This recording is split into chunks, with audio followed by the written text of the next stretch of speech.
오늘 여러분들에게 전할 말씀은 내 마음을 힘써 지키라 라고 하는 말씀입니다. 잠깐 제가 섬겼던 교회, 지난 9월에 하나님께서 특별한 또 직분을 주셔서 그 맡기 전까지 섬겼던 교회입니다. 달라스 포트 월스 교회입니다. 달라스에는 큰 두 도시가 있는데 하나는 달라스, 하나는 포트 월스인데 제 교회는 한 중간쯤에 있습니다. 우리 지도를 보면 우리 달라스 보이죠? 텍사스가 바로 지도 제일 밑쪽에 있습니다. 달라스, 그 다음에 오스틴, 샌안토니오 이렇게 있는데 저 정도 있고요. 그 다음에 저희들 위에 보면 포트월스라고 하는 곳이 있고 또 달라스라고 하는 곳이 있어요.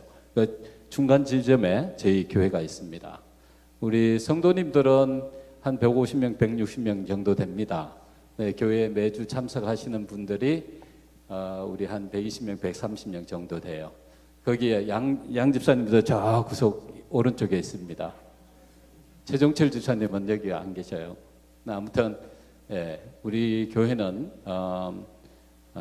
특별히 우리 청년 목사님도 계시고 저도 있는데 다 풀타임입니다. 하나님께서 특별히 또 우리 교회에 큰 사역을 할 수 있도록 도와주셨습니다. 또 저에게 또 하나님께서 축복을 주셔서 세 아들, 이제 다 커서 이렇게 컸습니다. 왼쪽이 제일 막내 아들, 두 번째 아들, 첫 번째 아들이 여기 오른쪽에서 두 번째예요. 제일 오른쪽에 있는 우리 친구가 제 조카고요. 여기에 계신 우리 나 집사님, 나지연 집사님인가요? 예, 집사님의 그 조카 사위입니다. 그렇게 됐습니다. 하나님께서 특별히 제가 이제 청년 때에 하나님의 뜨거운 사랑을 못 느껴서 또 구원의 확신을 못 느껴서 제가 제 집사를 만나고 아이를 안 낳기로 결심했습니다. 왜냐하면 제가 구원의 확신, 하나님의 뜨거운 사랑의 확신이 없어서 제가 아이를 낳고 난 다음에 하늘나라로 데려갈 자신이 없었어요. 저도 역시 구원에 대한 굉장한 의문을 가지고 살아왔는데 얼마나 아이를 낳고 아이가 이 땅에서 고생하면서 힘들어하면서 구원받지도 못하고 그런다면 얼마나 슬플까 힘들까. 그래서 제가 결혼하고 난 다음에 집사람에게 아이 낳지 말자고 제가 이야기했습니다. 그랬더니 이제 뭐 그 뜻이 무엇인지 모르고 지내다가 또 집사람 친구들이 다 아이 낳고 또 행복해하고 좋아하니까 저에게 와서 애를 낳자고 제의를 했어요. 4년이라는 세월이 지났는데 그래서 제가 미리 말하지 않았느냐고. 내가 구원의 확신, 하나님의 뜨거운 사랑의 확신이 없어서 아이 낳으면 고생만 시키다가 하늘나라 못 가면 어떻게 하느냐고. 그래서 안 낳기로 했지 않느냐고. 그래서 거절했어요. 그랬더니 이제 좀 있다가 또 와서 아이 하나만 낳자고. 아이 하나. 그래서 제가 가만히 생각해 보니까 이 세상에 수많은 남자들이 있는데 뭐 별 볼 일 없는 저를 택해 갖고 조그마한 소박한 행복을 느껴보려고 했는데 그것마저도 무참하게 짓밟아버리는 못난 사람처럼 어느 날 느껴졌어요. 그래서 아이를 낳기로 결심하고 집사람에게 와서 이야기를 했어요. 그래, 아이를 하나만 낳고 잘 길러자, 열심히 길러자. 그리고 저는 기도를 했습니다. 하나님, 아이를 주시려면 아들을 주십시오. 제가 딸이 이 땅에 태어나서 고생하는 모습 못 볼 것 같습니다. 제가 살아오면서 너무 힘든 시간을 보냈어요. 왜냐하면 저희 아버님이 교인이 아니셨어요. 우리 아버님이 이제 일본에서 공부하고 이제 한국으로 오셨고 이제 공무원 생활을 하다가 전매청에서 이제 전매청 서장도 되시고 이러시면서 너무 많은 돈을 만지시고 뭐 이래 사셨어요. 그러면서 굉장히 엄격하시고 무서우시고 뭐 이러고 그래서 아버님에게 사랑을 느껴본 적이 없어요. 그래서 아버님이 젊었을 때 사업을 하신다고 재산을 정리하셔갖고 하려고 하셨는데 사기를 당하셨어요. 그래서 재산 다 날리시고. 그래서 저희가 7남 2년대 제가 8번째입니다. 그때 제 나이가 굉장히 어렸었는데 사기를 당하시고 힘들어 하시다가 돌아가셨어요. 그러니까 저희 아버님이 48세에 돌아가시고요. 돌아가셨을 때 제 나이가 6살쯤 됐어요. 그러니까 제 위로 얼마나 많은 식구가 있습니까? 제가 8번째니까 제가 막내인데 쌍둥이입니다. 제가 5분 먼저 나서 앞번처럼 밀리려고 하다가 8번째가 됐어요. 그 다음에 그 바로 위에도 쌍둥이에요. 저희 형님과 또 누님이 계셨어요. 예, 그는 이제 우리는 남자 쌍둥이고 제 바로 위에 있는 형님은 남자와 여자 쌍둥이였어요. 근데 그 바로 위에 있는 누님은 어렸을 때 일찍 병으로 죽고 그 다음에 이제 9명이에요. 그러니까 이 아이들을 어떻게 교육시켰겠어요? 우리 아버님 살아 계실 때는 뭐 식모도 있었고 유모도 있어서 우리 아이들 저도 쌍둥이죠. 위도 쌍둥이죠. 그러니까 애가 뭐 4명씩이나 어린아이들이 있고 하니까 또 우리를 길러주는 사람도 필요하고 해서 다 그런 분도 다 계셨답니다. 근데 아버님 돌아가시고 난 다음에 어머님이 재산을 찾으시려고 아무리 노력해도 그 재산을 찾을 수가 없는 거예요. 어머니는 사회생활을 해본 적이 없으시니까.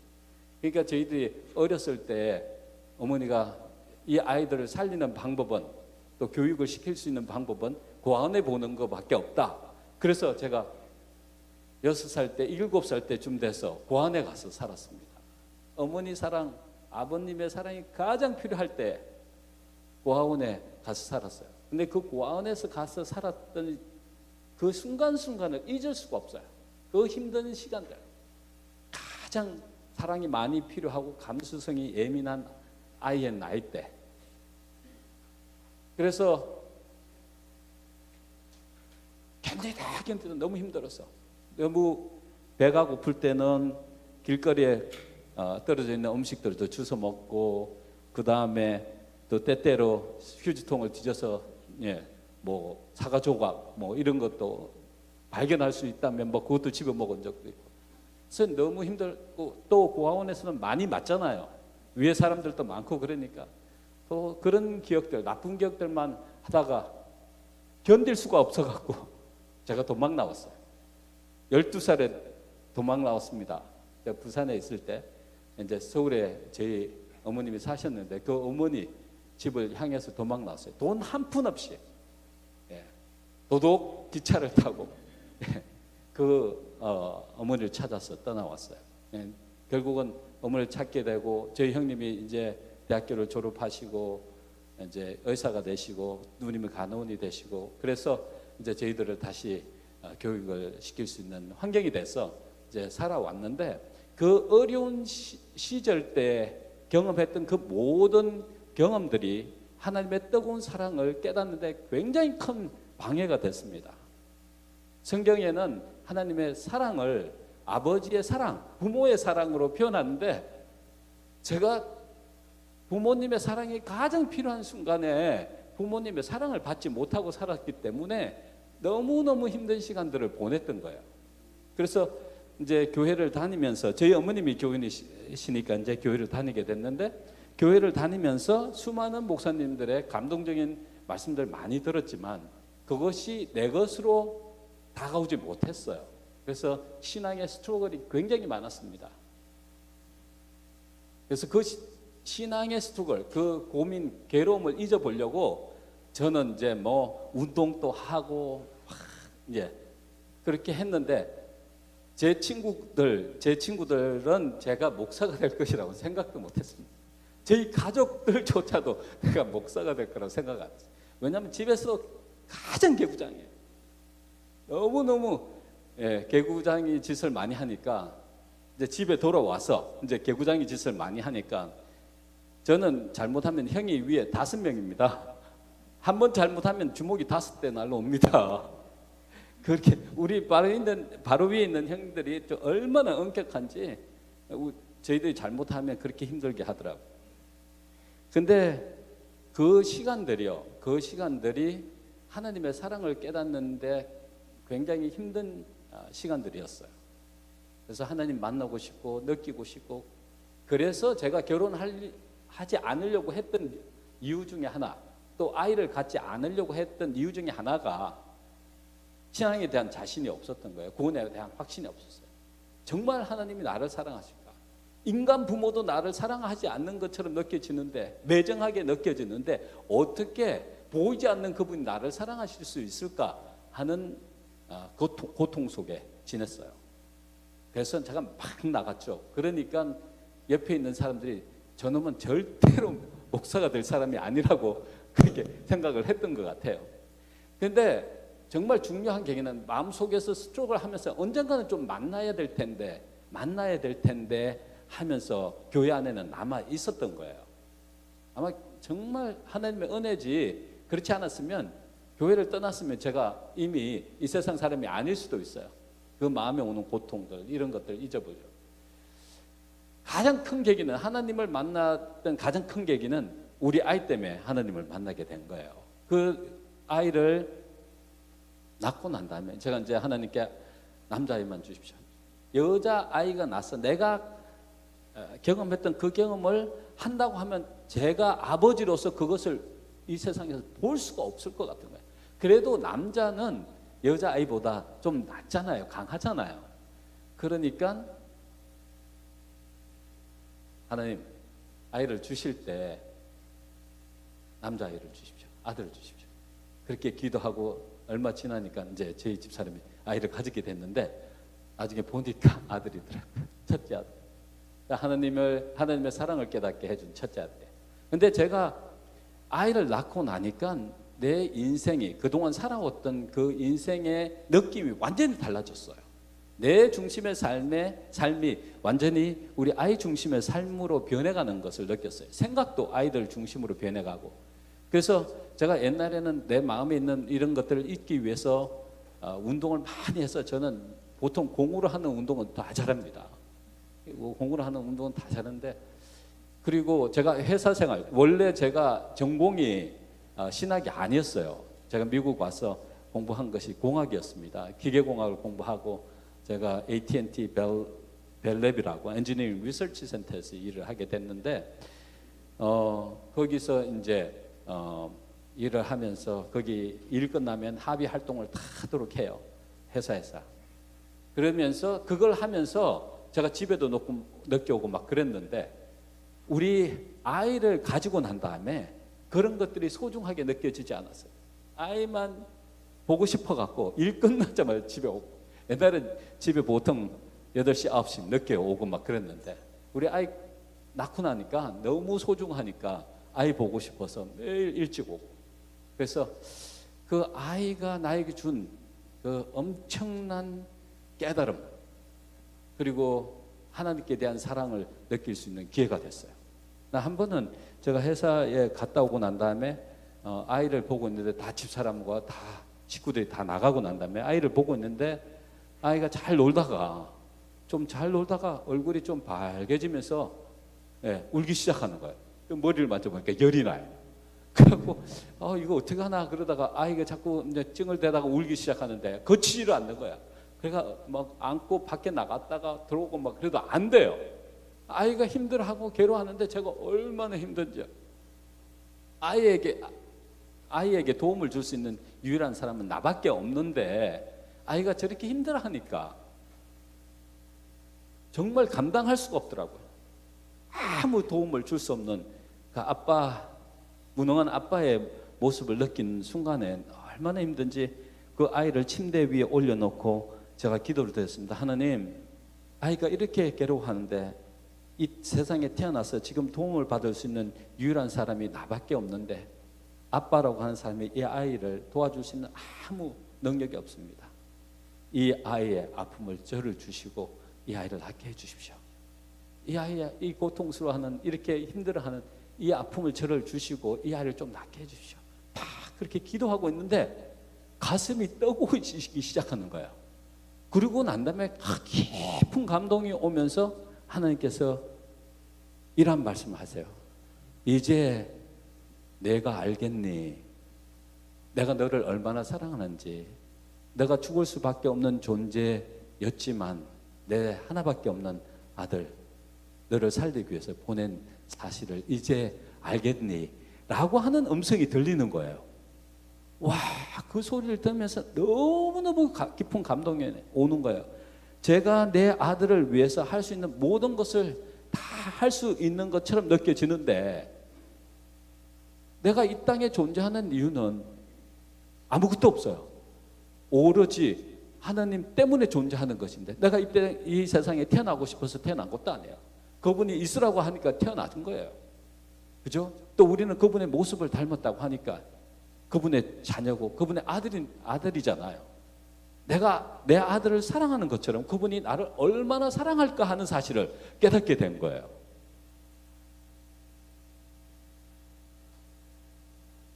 하나님은 우리보다 감성이 더 풍부하시고 더 엄청난 사랑, 인간의 어떤 측정할 수 있는 그 측정의 기준으로는 판단할 수 없는 사랑이거든요. 엄청난 사랑이거든요. 그분이 나를 이 땅에 있게 하시고 이때까지 인도하셨다면, 나를 위해서 그 사랑하는 아들 예수 그리스도를 주셨다면 이건 엄청난 것이거든요.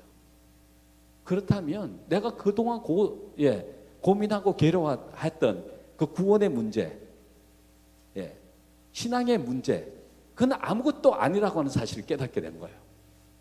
내가 내 아들 최고의 행복을 주고 싶고 최고의 기쁨을 주고 싶고 그 아이가 최고 멋진 곳에 가서 살기를 바라는 것은 모든 부모가 바라는 소원일 거예요. 그렇다면 그분은 우리가 가지고 있는 인간의 소원보다, 연약한 죄인들의 소원보다 더 클 것이고 더 멋진 것이 될 것이고, 그렇다면 우리가 구원받은 것은 당연하지 않은가 하는 생각이 들더라고요. 그분이 내가 해결할 수 없는 문제를 분명하게 해결해 주실 거라고 하는 확신이 들더라고요.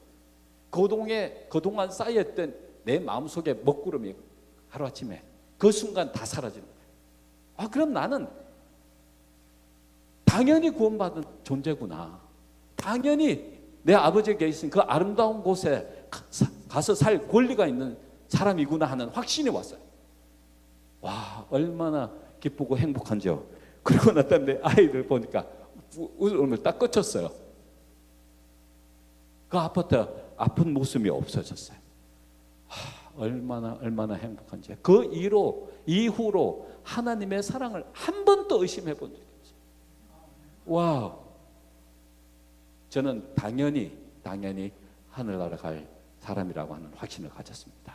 내가 연약한 존재라고 하는 것은 하나님이 너무나 잘 알고 계세요.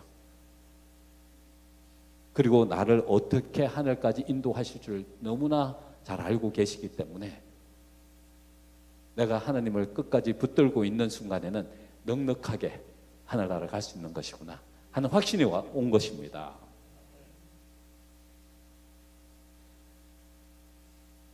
하나님에게는 우연이라고 하는 것 존재하지 않습니다. 하나님은 처음과 끝을 다 알고 계시기 때문에 여러분이 이곳에 있는 것조차도 그분의 인도하심과 그분의 섭리 때문에 있는 것입니다.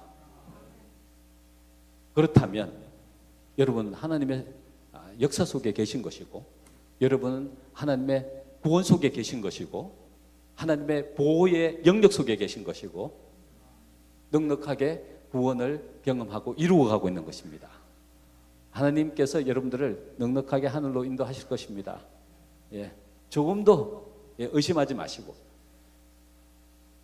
하늘나라는요, 갈 수 있다고 확신하는 사람은 가는 것입니다. 근데 나는 못 갈 거야. 잠언 24장 16절에 보면 무슨 말씀을 하셨냐면, 의인은 7번 넘어질지라도 다시 일어나려니와 악인은 그 재앙으로 인하여 엎드려지리라. 그렇게 말씀하셨어요.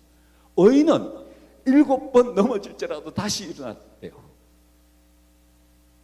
의인이 안 넘어지는 게 의인이 아니에요. 얼만큼 넘어져요? 7번 넘어져요.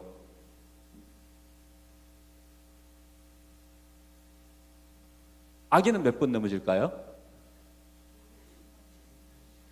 악인은 몇 번 넘어질까요? 한 번 넘어져요? 같이 7번 넘어져요. 똑같이 이 지구상에 사는 모든 존재는 다 7번 넘어져요. 의인과 악인의 차이는 생각의 차이입니다. 의인은 7번 넘어질지라도 다시 일어납니다. 왜?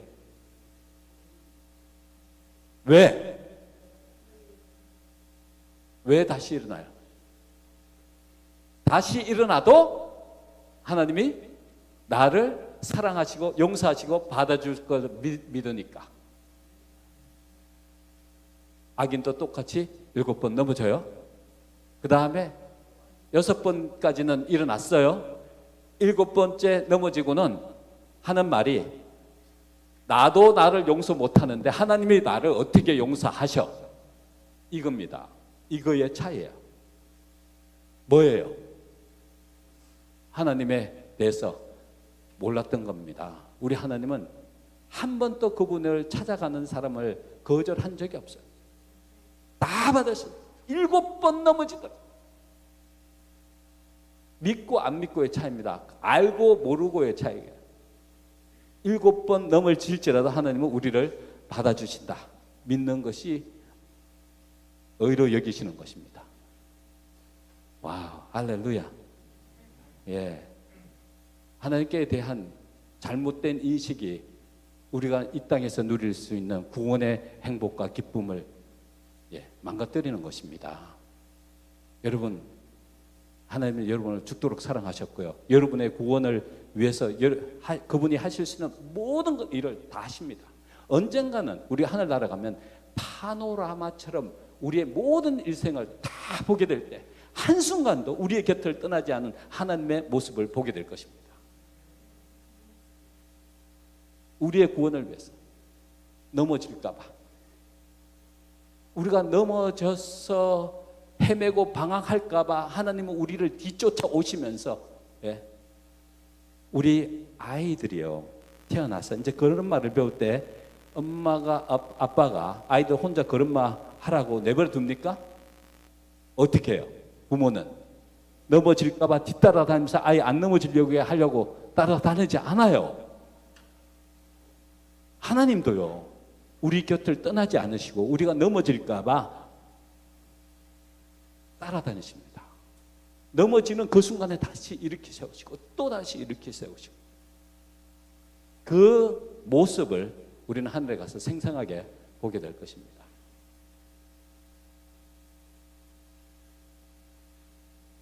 악인들도 똑같이 그의 삶을 다 되돌아보게 될 것인데, 하나님께서 그들을 얼마나 사랑하신지를 다 확인할 것입니다.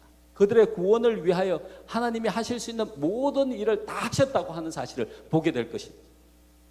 그리고 난 다음에 그들은 내가 죽어 마땅한 존재구나 하는 사실을 이야기하게 될 것입니다. 억울하게 죽는 사람 한 사람도 없어요. 그분이 공의롭고 은혜롭고 자비롭지 않은 사실을 자비롭고 은혜롭고 우리의 구원을 위해서 모든 일을 다 하셨다고 하는 사실을 보지 못하고 죽는 사람 한 사람도 없어요. 억울하게 죽는 사람 한 사람도 없습니다. 왜냐하면 하나님은 공의로우시고 선하시고 의로우시고 사랑이 많으신 분이시기 때문에 모든 죄인들의 구원을 위해서 그분이 하실 수 있는 모든 일을 다 하시는 겁니다. 그래서 악인들도요, 죽을 때 나는 죽어 마땅하다, 그분은 정말 사랑이 많으시고 공의로우신 분이라고 하는 사실을 선포하고 죽게 됩니다. 심판도요, 하나님의 사랑이 담긴 겁니다. 죄인으로서 영원히 사는 것은 정말 고통이에요. 그 다음에 그 삶을 쉬게 하는 것이 심판입니다. 심판도 하나님의 뜨거운 사랑이 담겨 있는 거예요. 오늘 드리려고 하는 말씀은 그 말씀이 아니었어요. 모세가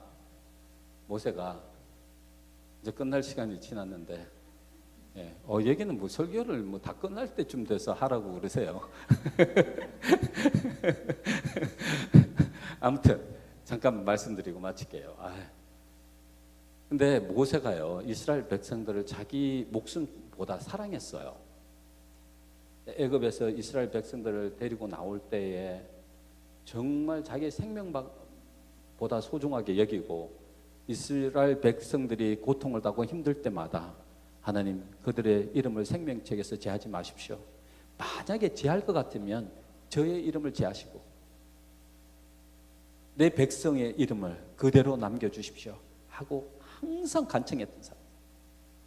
그랬던 사람이 이스라엘 백성들이 죄로 인하여 죽을 때마다 정말 감당할 수 없는 고통, 하나님이 겪었던 그 모세가 경험하면서 이제 고생하다가 가나안 바로 직전에 왔어요. 그때 하나님께서 모세야, 너는 그 땅에 들어가지 못한다. 수고는 했다. 내 백성과 함께 있을 정해놓은 시간은 지나갔어. 이제 마지막으로 내 백성들에게 이야기하고 나에게로 와야 한다 하는 이야기를 들려줬습니다. 그래서 백성과 마지막으로 이별하면서 가장 중요한 이야기, 너무나 소중한 마지막 이야기를 이스라엘 백성들에게 해주고 떠납니다. 그 이야기가 바로 신명기 4장 9절에 있는 이야기. 신명기서는 모세의 고별 설교입니다. 근데 그 수많은 이야기 속에 가장 중요한 이야기가 바로 이 이야기입니다. 신명기 4장 9절에 있는 말씀. 너는 스스로 삼가며 내 마음을 힘써 지키라. 두렵건대 내가 그 목도한 일을 잊어버릴까 하노라. 두렵건대 내 생존한 날 동안에 그 일들이 내 마음에서 떠날까 하노라. 너는 이 일들을 내 아들들과 내 손자들에게 알게 하라.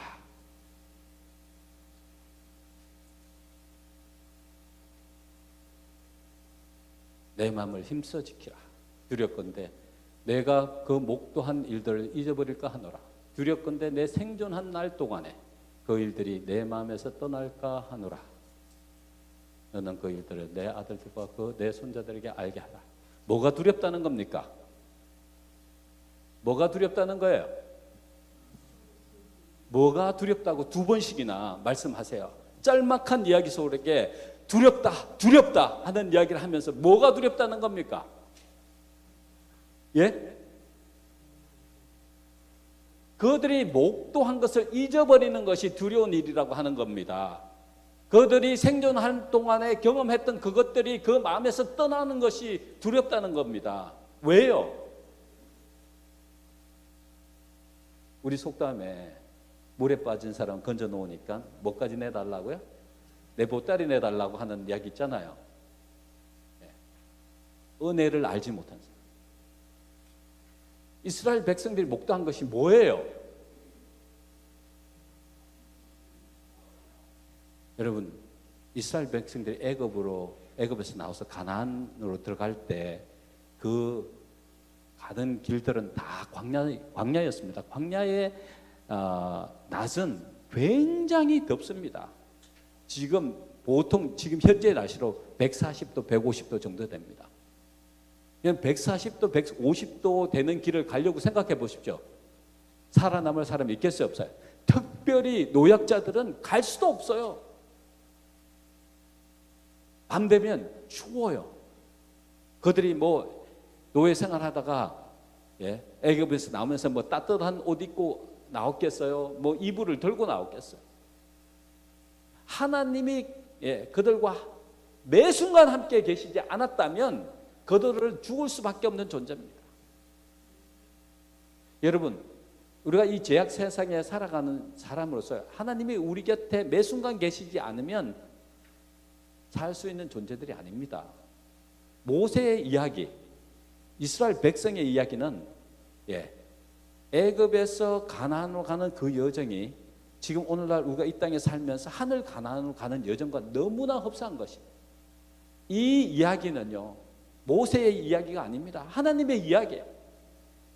우리가 하늘 가나안을 가는 하나님의 백성으로서 이것을 잊어버리는 것이 가장 두려운 일이라고 하는 사실을 강조하면서 우리에게 이야기하는 거예요.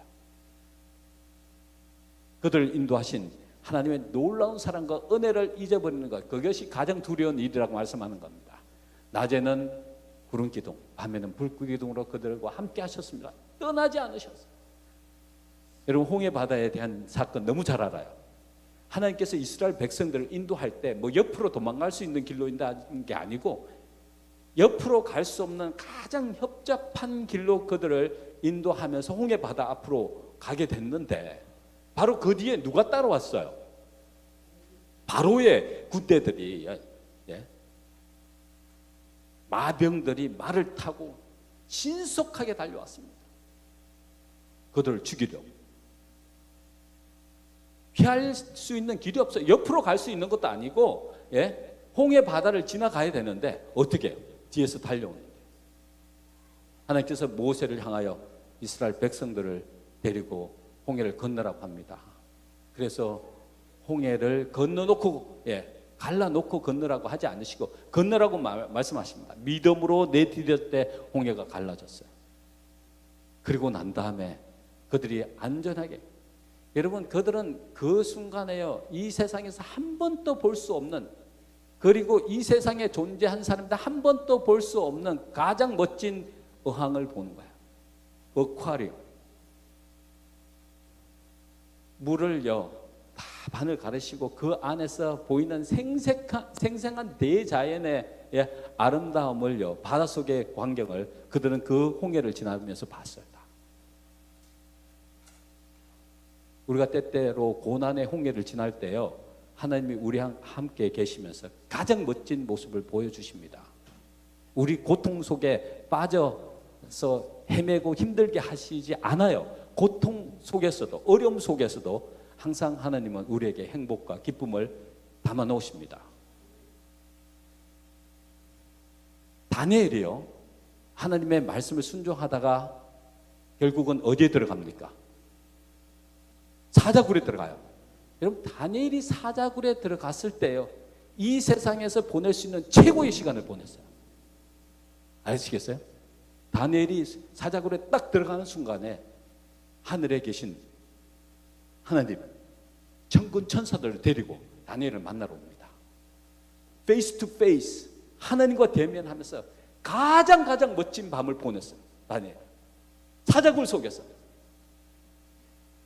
고난 속에서도요, 우리는 하나님 만나서 이런 즐거운 시간 가질 수 있어요. 저 최고의 시간을 가질 수 있습니다. 그리고 난 다음에 이스라엘 백성을 주기 위해서 바로의 군대가 바로 들어오고 난 다음에 물이 합쳐지면서 거기에서 이스라엘 백성을 죽이려고 했던 모든 군대가 전멸하는 모습을 이스라엘 백성은 생생하게 다 봤어요. 물이 없을 때, 광야는 물이 없거든요. 그 험난한 길을 갈 때, 목말라 할 때 하나님께서 물도 주시고 만나도 주시고, 또 아말렉을 쳐부습니다. 가나안의 군대는요, 그때는 엄청나게 철기가 발달돼서 이 무장을 하는데 철 갑옷을 입고요, 그들은 다 거인이었어요. 적과 꿀이 흐르는 땅에서 잘 먹고 잘 살아서 그런지 그들은 다 거인이었어요. 군인들이요, 다 6척, 7척에 엄청난 힘을 가진 사람. 칼, 그들이 갖고 있었던 칼, 창은요 얼마나 길고 싸움으로 잘 훈련된 사람들이었어요. 그 가나안에 살던 족속 중에서 가장 강한 족속 중에 한 족속이 바로 아말렉 족속입니다. 엄청난 파워를 가진 그들이 군대를 끌고 이스라엘 백성들을 죽이기 위해서 달려옵니다. 여러분 애굽에서 뭐 싸움이나 제대로 해봤겠어요? 노예로서 뭐 좋은 거 먹고 뭐 좀 튼튼하게 생겼을까요? 오면 다 죽는 거예요. 오면 다 죽어. 그 엄청난 부대를 싸워서 이길 수 있는 힘은 전혀 없습니다. 누가 막아주셨을까요? 하나님이 막으시죠. 천사를 통해서 그냥 막아서 전멸시켜버립니다. 아말렉이요, 이스라엘 하나님의 백성을 쳐부수려고 왔다가 쳐부숨을 당하고 난 다음에 아말렉의 이름이 성경에서 거의 사라집니다. 아시겠어요? 하나님의 백성을 대적하는 사람들은 가장 큰 위험에 빠지는 거예요. 사단이 우리 잘못 건드리면 큰일 납니다. 우린 아버지는 누군데요? 하나님인데 든든한 백이 있는데 사단 우리 잘못 건드리면 큰일 납니다. 여러분 힘들면 하나님, 나 힘들어 죽겠어요. 지금 사단이 나를 괴롭히는데 좀 혼내주십시오. 좀 물려쳐 주십시오. 하나님 이런 기도 최고 잘 들으세요. 여러분, 이러한 험난한 길을 인도하신 하나님의 놀라운 섭리, 그 사랑을 잊는 것, 이것이 가장 두려운 일이라는 겁니다. 사랑하는 성도 여러분, 여러분들이 이곳에 있는 것은 하나님의 놀라운 섭리고 사랑이고 그분의 은혜입니다. 이 은혜를 잊어버리는 순간에 두려운 일들이 생기는 거예요. 우리가 우리의 마음을, 그 은혜를 잊지 않기 위해서 우리 마음을 지키는 일에 최선을 다하지 않으면, 그래서 그 은혜를 잊으면 어떤 일이 생기냐면 하나님과 멀어지게 됩니다. 두 번째는 멀어지는 것까지 좋아요. 망령된 말을 해요. 망령된 행동을 합니다. 그 다음에 하나님의 사업을 방해하는 사단의 대리자가 되는 겁니다. 무서운 거예요.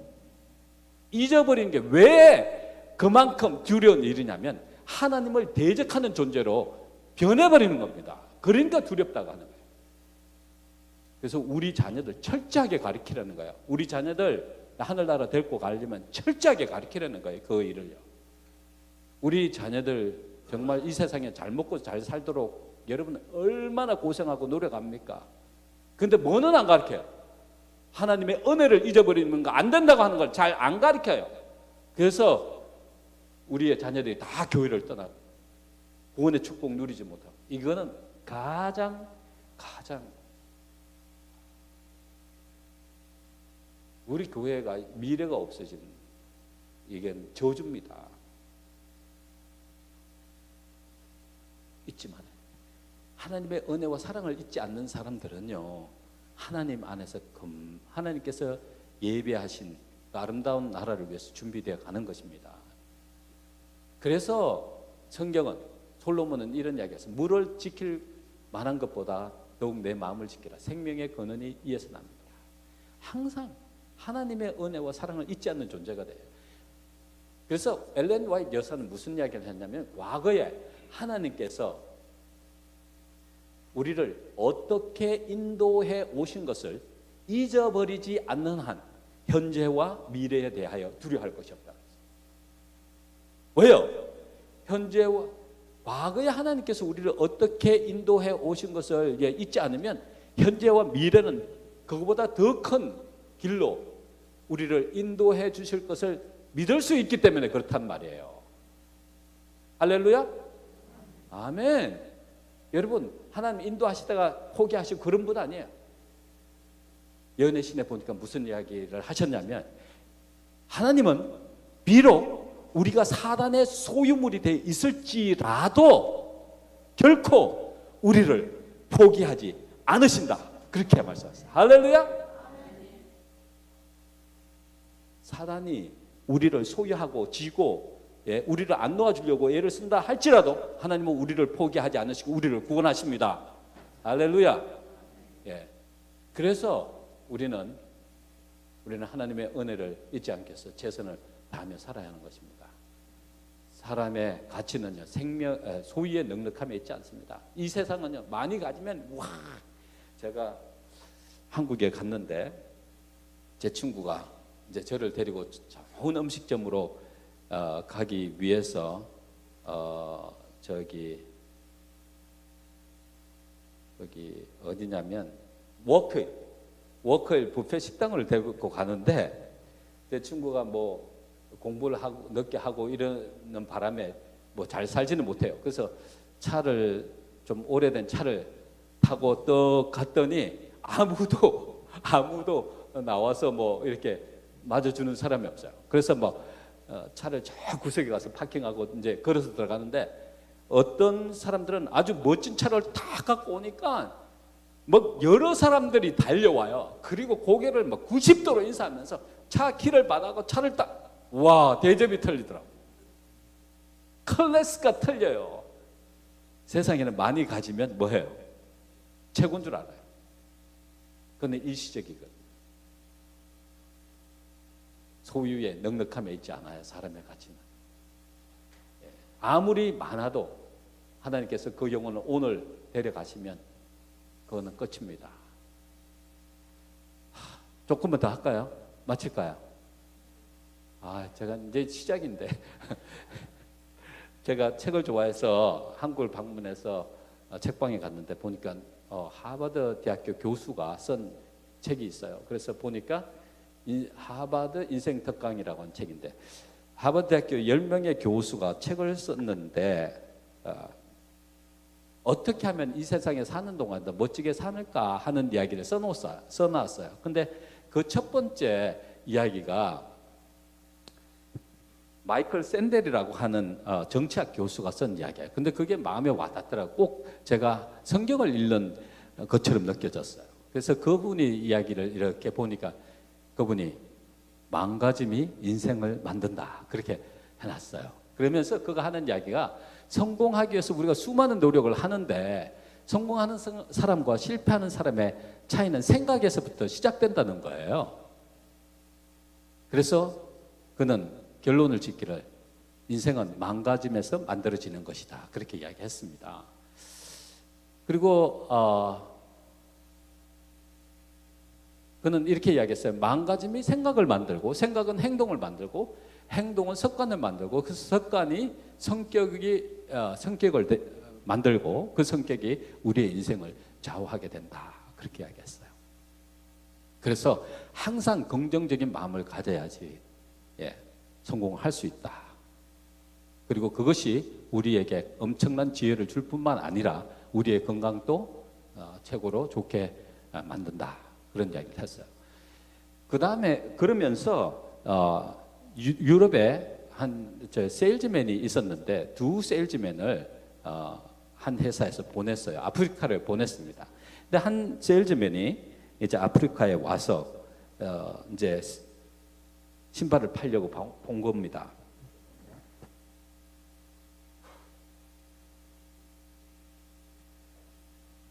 신발을 팔려고 보니까 아프리카의 사람들이 신발 신고 있어요? 안 신고 있어요? 안 신고 있어. 아무도 신발을 안 신고 있어요.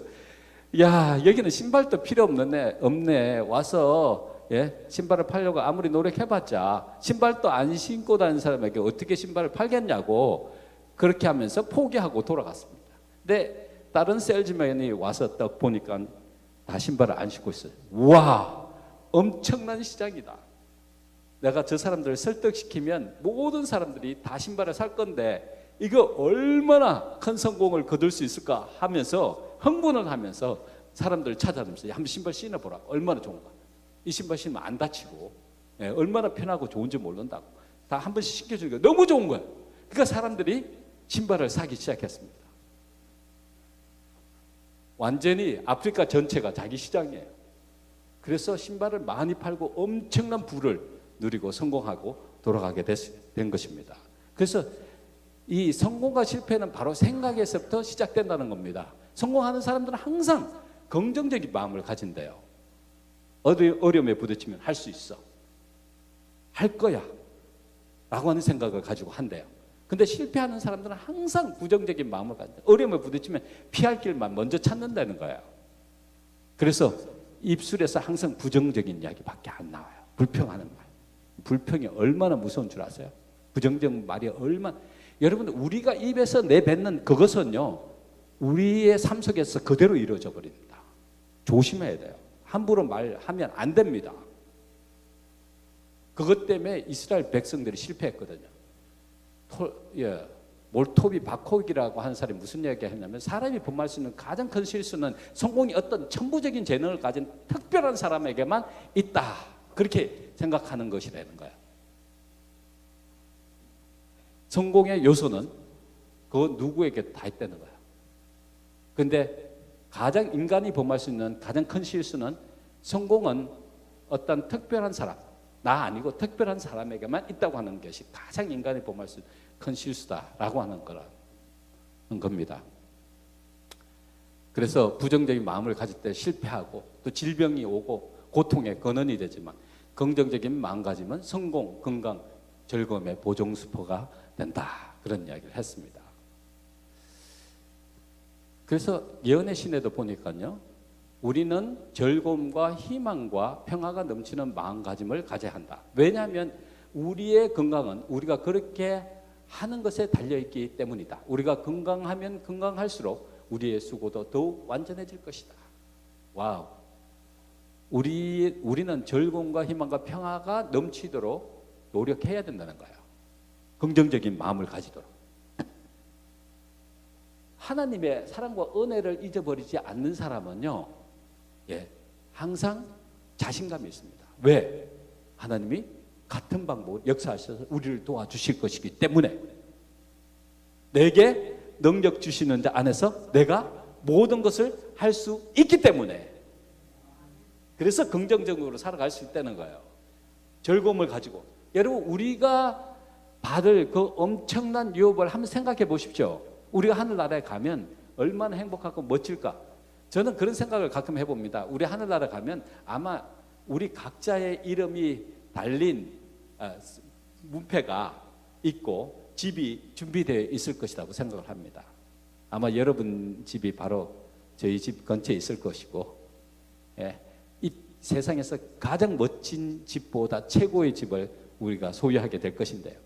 제가 한번 인터넷을 통해서 찾아봤어요. 세상에서 가장 비싼 집이 어떤 집인가 한번 보고 싶었어요. 그래서 뭐 천문학적인 숫자더라고요.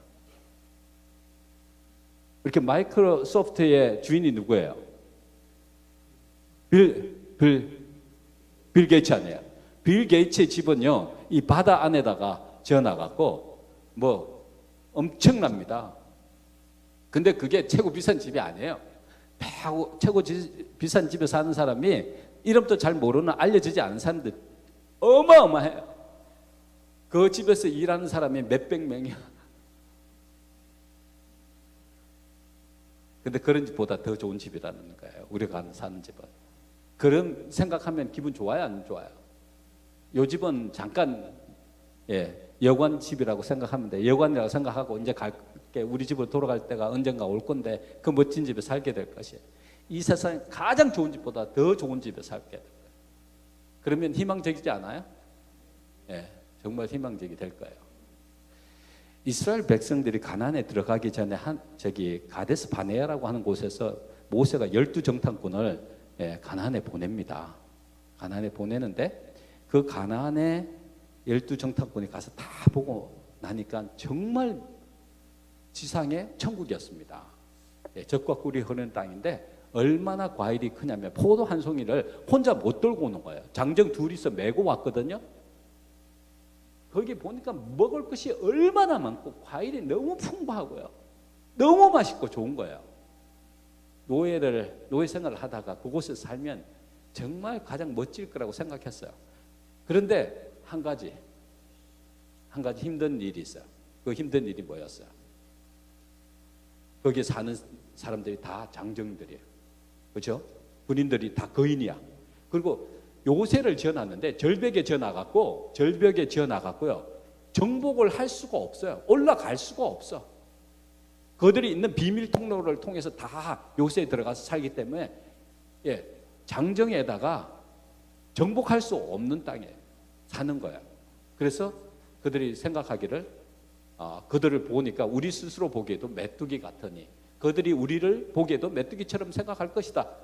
그랬는데 그 말 한 대로 그대로 돼버렸습니다. 그들은 메뚜기처럼 40년 동안 방황하다가 거기서 죽었어요.